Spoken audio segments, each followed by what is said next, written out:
Beredar sebuah foto di media sosial memperlihatkan sebuah kapal yang disebutkan milik Ukraina sengaja ditenggelamkan. Unggahan tersebut ramai jadi perbincangan warganet. Dalam foto itu nampak kapal perang utama Angkatan Laut Ukraina Hetman Sahaidani U-130 terlihat tenggelam di pelabuhan Mykolaiv, selatan Ukraina. Kapal itu disebutkan sengaja ditenggelamkan karena Ukraina tak rela jika akan jatuh ke tangan Rusia. Terlebih Rusia memang saat ini gencar melakukan serangan dari Laut Hitam ke wilayah Odessa di selatan Ukraina.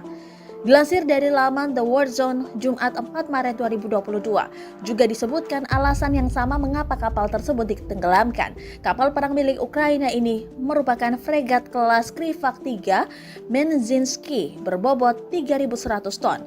Kemampuan tempurnya begitu signifikan untuk menghadapi kapal laut Rusia. Kapal ini sudah berusia 30 tahun dengan sejarah yang panjang.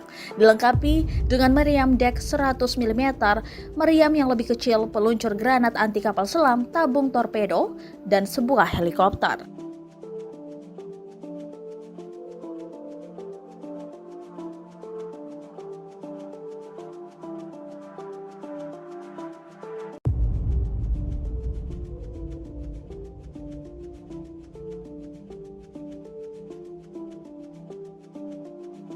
Masih sudah nonton?